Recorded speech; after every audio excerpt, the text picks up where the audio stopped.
Muchísimas gracias por conectarte y por tu tiempo. Estamos con el ministro de Salud de la Ciudad de Buenos Aires, el doctor Fernán Quirós, que además es director de la maestría y está al frente de la materia Gestión Sanitaria dentro de la maestría de Informática en Salud. Y gentilmente digamos, ha aceptado participar en esta entrevista a partir de las preguntas que generaron los mismos maestrandos que están cursando esta materia. Muchísimas gracias, Fernán, por estar con nosotros. No, por favor, gracias a ustedes. Un gusto estar con todos ustedes y compartir un rato en la experiencia tan importante que están haciendo todos ustedes en la maestría y particularmente en esta materia en particular, ¿no? Excelente. Bueno, y empezamos con la primera pregunta que nos hicieron, que fue: ¿cuál es el rol del Estado para garantizar el derecho a la salud? Bueno, ahí hay dos componentes muy importantes en esa pregunta, ¿no? Primero, que está en la afirmación que la salud es un derecho humano y universal que todos tenemos que garantizar. Y la segunda, que es muy importante, son los estados que manejan las cuestiones públicas, los responsables de garantizar ese derecho. Porque acá hay que tener mucho cuidado en no confundir lo que es un derecho público, y se entiende como público todo aquello que tenemos todos derecho a lograrlo, pero sobre todo todos somos responsables de garantizarlo de alguna manera, y lo hacemos a través de los gobiernos de turno que administran el Estado. Y otra cosa diferente es, digamos, esta es la cuestión que es pública, es de interés común, y otra cosa muy diferente es lo estatal. Digamos, esta cuestión que es de interés público, por lo tanto tiene que ser regulada, modulada, supervisada y auditada por el Estado, porque es de interés de todos, porque nadie toleraría que un conciudadano tuviera una enfermedad que no tuviera acceso a la salud o que tuviera unas consecuencias en su vida por incapacidad o dificultades para ser atendido como se pueda en el sentido del estado del arte del conocimiento científico. Como nadie lo toleraría, es de interés público que todos lo tengan. Luego, ese interés público se implementa a través de normativas jurisdiccionales y gubernamentales, supervisado por los propios gobiernos, y luego ese interés público se implementa a través de servicios de salud, de atención sanitaria, que puedan ser gestionadas por el Estado, como es el sistema público de salud, que pueda ser gestionada por sistemas públicos no estatales, como son las obras sociales, o que pueda ser gestionado por sistemas privados con o sin fin de lucro, como son los sistemas en la Argentina, de la seguridad social del sistema público y del sistema privado. Pero siempre recordando que una cosa es el derecho a la salud, que es un bien público que el Estado lo tiene que garantizar, regular, modular y controlar, y otra cosa diferente es la atención sanitaria, la prestación del servicio de salud, que entonces podrá ser de diferentes responsabilidades, siempre bajo la tutela del Estado. Bárbaro. Bueno, otra pregunta tiene relación con los determinantes de la salud y plantea cómo influye el código postal en la salud y si esto tiene algún ejemplo para darnos en la Ciudad de Buenos Aires. Bueno, ahí yo siempre trabajo mucho sobre esa imagen bien gráfica, que simplifica, pero es bien gráfica, de que todos tenemos cierta tendencia a mirar a la salud y la enfermedad como una cuestión biológica, de alguna manera centrada en la biología y en la medicina, ¿no? Y ya llevamos muchas décadas sabiendo con toda claridad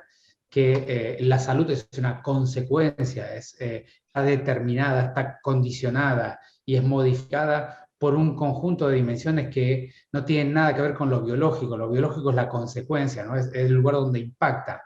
pero que hay un conjunto de cuestiones que son los determinantes sociales, que son el contexto social, económico, familiar, educativo, laboral, las condiciones medioambientales, el estilo de vida, la cultura, todas cuestiones que son esenciales para poder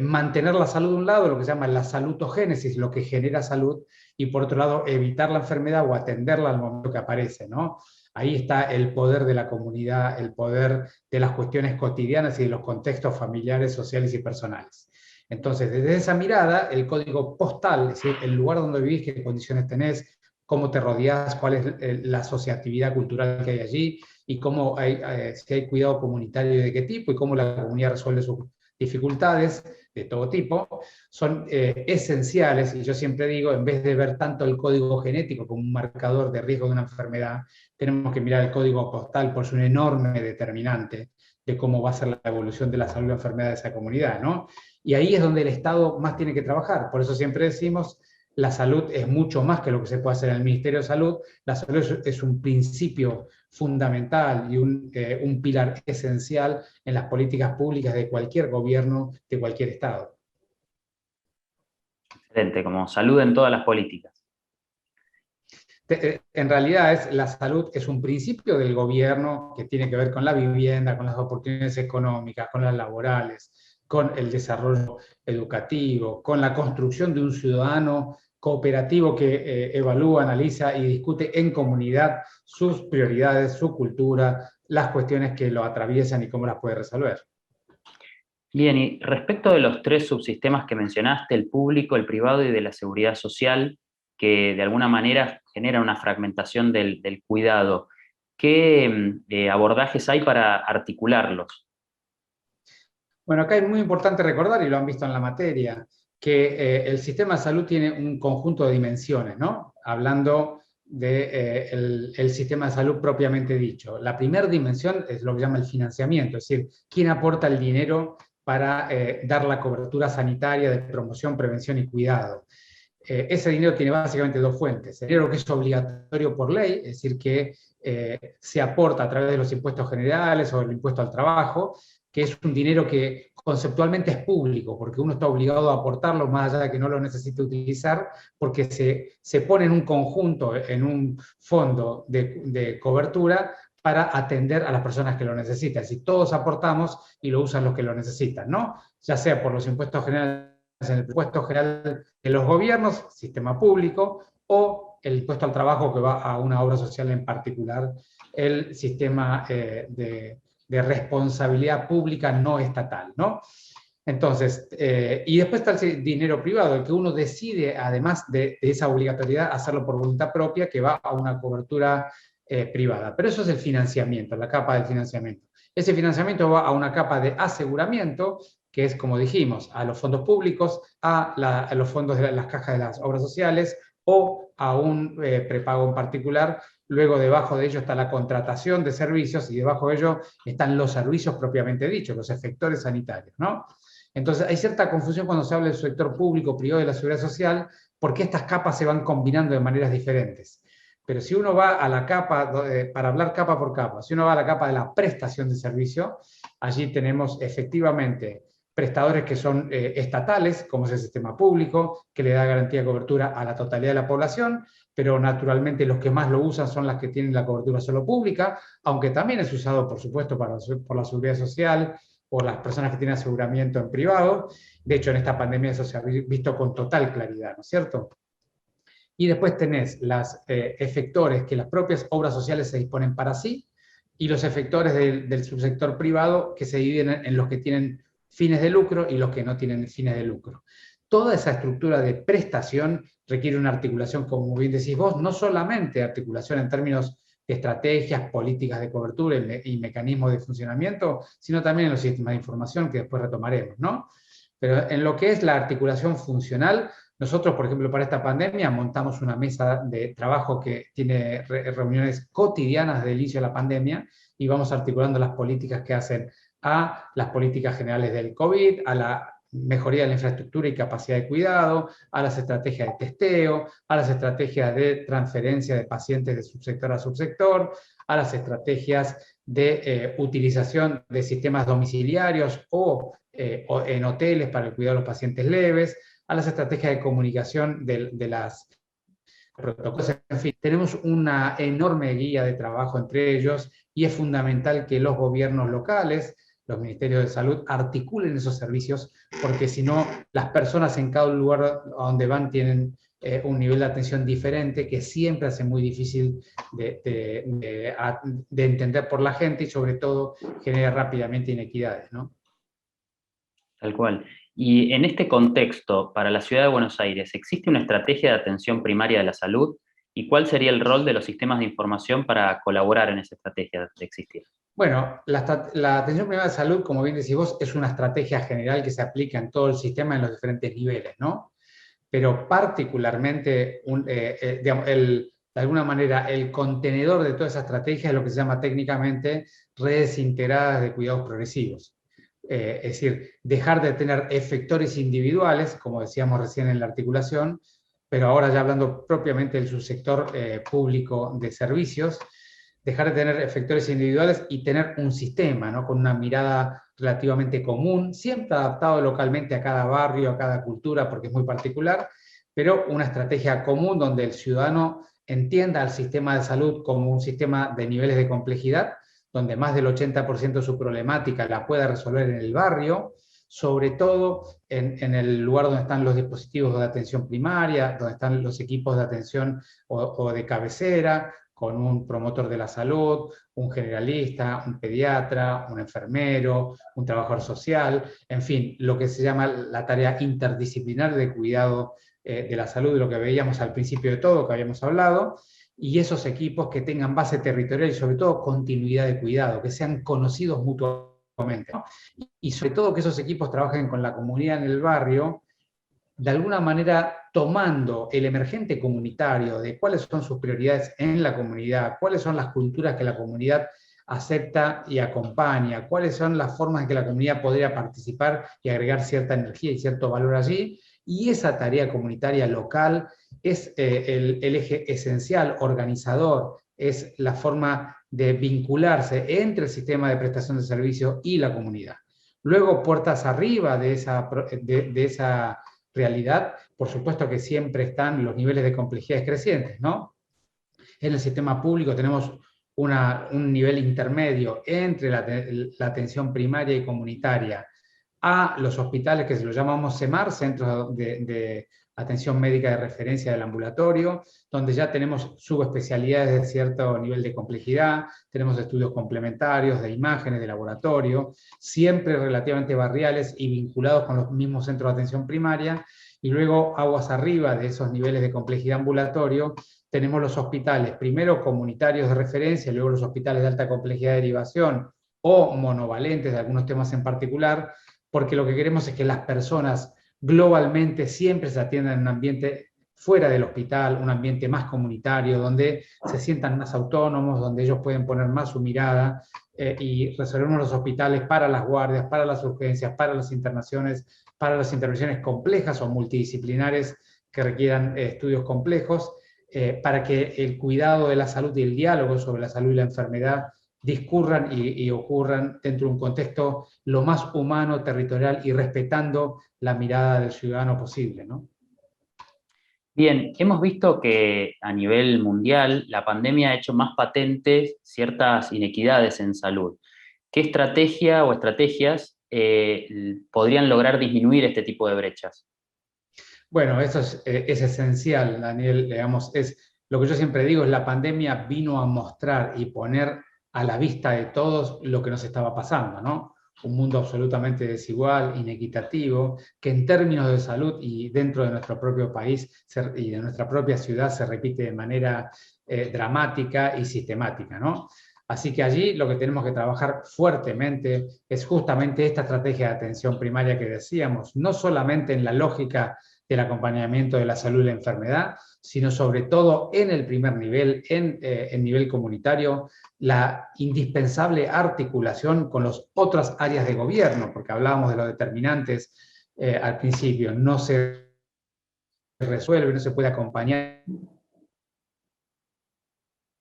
si no tenés un acompañamiento de hábitat, espacio urbano, de sanidad ambiental, de niveles de desarrollo, oportunidades de desarrollo socioeconómicas, de niveles de educación y acompañamiento de salud y educación, en fin, el conjunto de instrumentos y herramientas que tiene el Estado para nivelar las oportunidades. Yo siempre digo que lo único que vos no podés hacer en salud es un sistema homogéneo,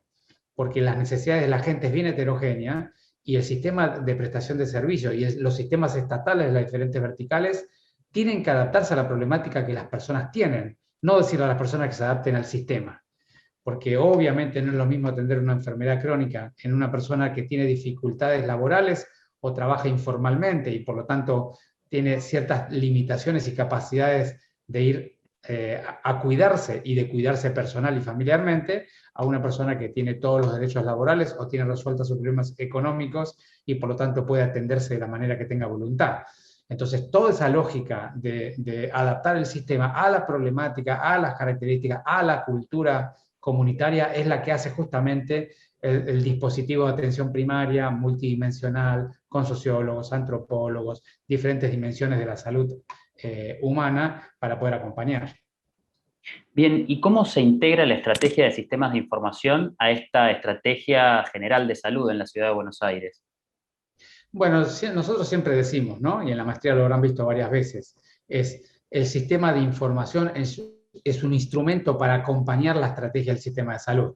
Entonces, una vez que vos organizás la estrategia del sistema de salud, que tiene mucho que ver con lo que ya venimos hablando, allí la pregunta es, ¿y los sistemas de información qué pueden aportar a esta estrategia? Y por supuesto que pueden aportar enorme cantidad de cosas, porque no hay forma de construir una red de cuidados progresivos que lo que hacen es garantizar la continuidad y la coordinación de cuidados locales y a lo largo de todo el flujo de los niveles de complejidad de la red, si vos no tenés un sistema de información que te acompañe. No hay manera de respetar las autonomías de las personas si vos no tenés bien representada cuál es la voluntad, la cultura, la problemática local en el barrio y cuáles son las prioridades que en el debate comunitario la propia comunidad se da y quiere y propone para su mejoría. Vos no podés trabajar en aprovechar la energía comunitaria en el cuidado y en evitar los contextos que no son salutogénicos, digamos, la salud ambiental, los procesos de cuidado, si vos no tenés bien representada esa realidad. Entonces, hay que entender los sistemas de información en salud no solo de la mirada biológica, que estamos ciertamente acostumbrados a lo que se llama de alguna manera medicocéntrica, sino hay que ir migrando los sistemas de información, entendiendo la salud como una integralidad que sobrepasa por lejos el sistema de salud e ir representando esas dimensiones diferentes de los gobiernos y del sistema de salud para poder ir acompañando. Cuando vos lo haces es de esa manera y un poco la experiencia que estamos llevando adelante acá en la ciudad tiene que ver con ese derrotero, ese aprendizaje. Por supuesto que el sistema de información te da instrumentos poderosísimos para cambiar la realidad. Bien, y en ese sentido sabemos que la ciudad, por lo menos desde 2016, viene implementando progresivamente distintos sistemas de información, en particular, por ejemplo, la historia clínica electrónica o historia integral de salud, como la llamaron, en los distintos centros de atención y de ahí confluyendo hacia los centros de mayor complejidad. ¿Qué beneficios trajeron en general y en particular para la gestión de una situación como la pandemia? Bueno, los más obvios, que son los que todo el mundo identifica rápidamente, es lo que significa para cerca de 3 millones de personas, entre los porteños y los bonaerenses que se atienden en el sistema público, cerca de 3 millones de personas, tener continuidad de la información y poder ir de efector a efector y que los que lo reciben tengan con claridad la experiencia previa, la información previa y puedan acompañar sus decisiones en un documento que luego lo acompaña a lo largo de la vida, ¿no? Eso es en cualquier red de cuidados y ni que hablar en un sistema público, ¿no? Donde a veces las personas tienen discontinuidad de comprensión de lo que les va pasando en cada lugar o le van explicando, se pierden los estudios complementarios, no se les dan y siempre arranca de cero en cada lugar, ¿no? Eso es lo más obvio. Pero vos hablaste de una palabrita que para nosotros es muy importante, historia integral de salud. Entendiendo que primero la salud tiene mucho que ver con la historia, segundo es integral porque representa el contexto, los determinantes y la realidad de cada una familiar y personal de cada una de esas personas, y desde ahí vamos conceptualizando la representación de la información sanitaria, ¿no? Desde una historia integral de salud. Por eso, como bien dijiste vos, nos parece mejor ir saliendo de historia clínica electrónica, porque lo clínico es una etapa, es un componente de la salud, e ir yendo a una historia integral. Bien, y en este sentido de recolección de datos, y en particular quizás motivados también por el mayor contacto de las personas con el sistema de salud, ya sea por vacunación, por testeos, por consultas, tener más fuentes de datos necesariamente es mejor. ¿Cómo sabemos si los métodos de recolección de esos datos son de calidad o son útiles? Bueno, eso es otra cuestión fundamental, ¿no? Uno a veces conceptualiza la estrategia del sistema de salud, conceptualiza la estrategia del sistema de información que lo va a acompañar, y luego se encuentra con una pandemia, ¿no? Donde todas esas conceptualizaciones hay que reconceptualizarlas, ¿no? Nosotros desde el día 1, el día que tuvimos el primer caso, hicimos la primera reunión integral de sistemas de información. Y dijimos, nos preguntamos, ¿cómo están preparados los sistemas de información para hacer epidemiología sanitaria, para hacer representación de brote, para hacer seguimiento de casos, seguimiento de contactos estrechos? ¿Cómo estamos para hacer representación de nuevos estudios complementarios que aparecen? ¿Cómo estamos para esos estudios complementarios ponerlos en lugares accesibles al público para que cada uno pueda recibir los resultados de los estudios sin que tengan que ir a un efector? ¿Cómo estamos con el BOT, que es el sistema de WhatsApp de la ciudad, para interactuar en todas esas dinámicas? Y encontramos que no teníamos casi nada de todo lo que te acabo de escribir. Con lo cual tuvimos que reconstruir la estrategia, la mirada, los componentes, y hemos tenido que trabajar fuertemente ahí todo el gobierno de la ciudad y en particular los sistemas de información tanto del gobierno como del Ministerio de Salud han hecho una tarea encomiable e increíble, y la verdad que hoy por hoy tenemos un seguimiento de la pandemia que es verdaderamente muy meticuloso y que fundamentalmente es lo que nos está permitiendo hacer la gestión de esta pandemia y cómo sentimos que la estamos haciendo, que es dando servicios al ciudadano en cada momento en lo que el ciudadano necesita, ¿no? Y respecto de la integración con otros sistemas, por ejemplo, el reporte de eventos de notificación obligatoria al SISA, que es el Sistema Integrado de Información Sanitaria Argentino, ¿cómo se puede trabajar para tener datos más precisos y de mayor calidad y poder tener información confiable a la hora de tomar decisiones, no solamente a nivel local, en lo que sería ciudad, sino también a nivel nacional? Bueno, eso es un gran tema y que vos lo conocés muy bien porque estuviste trabajando un tiempo allí, ¿no? Después vos le podés contar a los alumnos un poco más en detalle, pero digamos, conceptualmente es así. Nosotros tenemos un sistema de reporte de enfermedades, de reporte obligatorio, que es un sistema que no está preparado para una pandemia. Es un sistema de reporte manual e individual que estábamos bien preparados para reportar informaciones de enfermedades endémicas, digamos, infectos contagiosas preendémicas al fin, que se cuentan en un par de casos por día para cada efector. De un modelo de esas características a reportar como reportamos hoy, 20.000 test por día de COVID, ya sea PCR o antígeno, o reportar por día 3.000 nuevos enfermos, o tener que reportar por día 5.000 internados en diferentes dispositivos, la evaluación clínica, en fin, te imaginarás que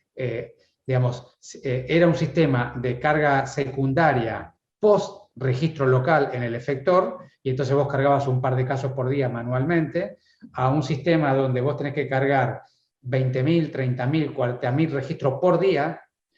y no lo tenés que hacer vos como gobierno, sino lo tienen que hacer los efectores en el medio de la atención clínica de la pandemia, totalmente sobrecargados de trabajo. Digamos, lo que demostró el sistema originalmente es que el sistema ni los efectores estaban preparados para mantenerlo, y ese fue todo el debate público del 2020, ¿no? Que las estadísticas de mortalidad se cargaban tardíamente, que las estadísticas de las PCR se vuelcan 3-4 días después que ocurrieron, que las PCR negativas no se cargan porque no hay tiempo, y entonces la positividad es enorme, y los reportes internacionales son de mala calidad,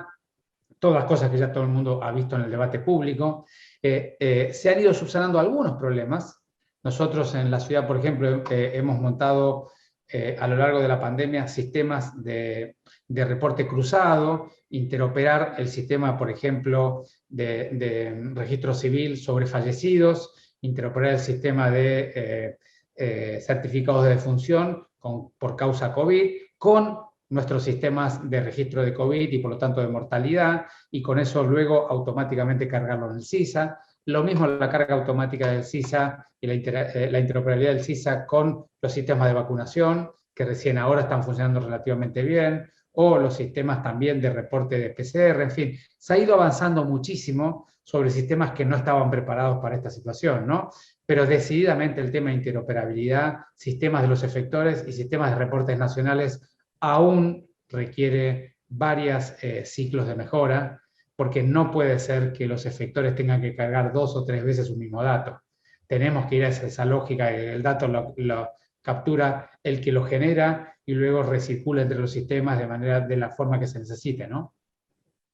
Bien, y eso tenía relación con la siguiente pregunta que te iba a hacer, que es ¿cuál es tu evaluación del estado de interoperabilidad actual en Argentina y cuáles deberían ser los próximos pasos para afianzar esta evolución? Bueno, yo creo que el sistema de interoperabilidad en Argentina tuvo una buena definición estratégica en el gobierno anterior, en el grupo que vos participaste. Naturalmente, como una buena definición estratégica hasta la implementación efectiva, siempre hay ciclos de optimización y de mejora.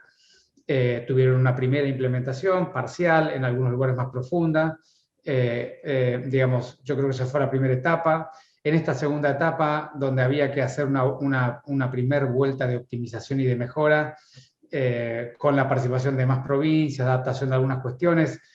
apareció la pandemia y ha quedado todo un poco a una velocidad un poco más lenta, más focalizada en esto que hablábamos, la interoperabilidad de lo que hace al cuidado de la pandemia. Yo creo que se merece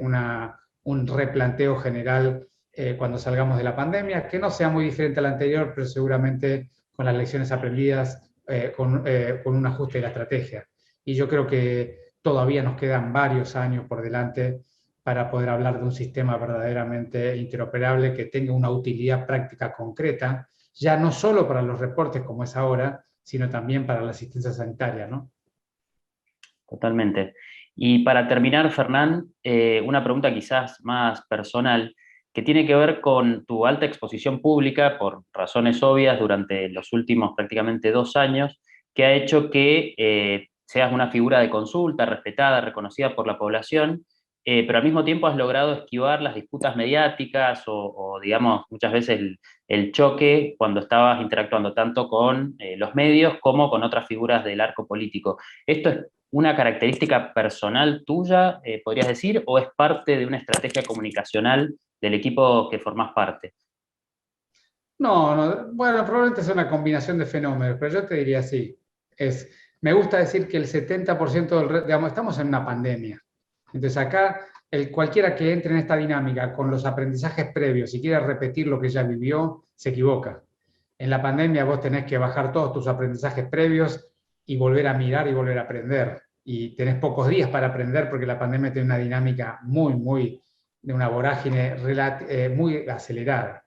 Entonces, dado en el contexto de la pandemia, yo suelo decir que el 70% del resultado de salud y enfermedad y de mortalidad de una pandemia y de daño en general, económico, afectivo, emocional, de la esfera de salud mental y sanitario de una pandemia, depende el 70% del comportamiento social. Y el comportamiento social hay que acompañarlo, iluminarlo, darle información y conducirlo y proponer políticas públicas que la gente esté dispuesta a tomar y a cumplir y sobre todo a esforzarse para llevarlas adelante. Entonces, en ese escenario donde vos necesitas que la enorme mayoría de la gente te pueda escuchar, tenga un espacio de confianza, pueda confiar y creer en los datos que vos le mostrás y sobre todo tenga la voluntad de hacer un esfuerzo para cumplir lo que vos le proponés, vos no puedes estar discutiendo de política partidaria, no puedes estar discutiendo entre las autoridades, no puedes estar discutiendo con los periodistas, porque en la discusión se pierde la confiabilidad, se toma partido por un lado o por el otro y se acabó la mesa de confianza. Entonces yo siempre dije el primer día no es momento de vincularnos por las diferencias, es momento de vincularnos por las coincidencias. Y evito todo lo que me distraiga de eso. Incluso las críticas a veces indebidas, a veces de maltrato, a veces debidas, a veces correctas, a veces discutibles. Trato de siempre responder a las críticas, tratando de aprender algo y responder por mi responsabilidad y enfocarme rápidamente en lo que le tengo que decir a la gente, lo que está pasando, cómo nos tenemos que cuidar. Y esa es un poco la combinación. Es una estrategia, sí, es una estrategia que se adapta a un escenario de pandemia único que nunca más probablemente y ojalá vayamos a vivir en nuestra vida, pero que nos va a dejar a todos marcados, ¿no? Tal cual. Bueno, muchísimas gracias por la entrevista en general y por estas últimas palabras que de alguna manera proyectan también un estilo de liderazgo que es tan importante para las situaciones excepcionales de pandemia, pero también para el día a día de la gestión de los sistemas de salud y de la gestión en general. Bueno, cómo no, gracias a vos y gracias a todos, les mando un abrazo enorme y nos seguiremos viendo en la maestría en las diferentes oportunidades.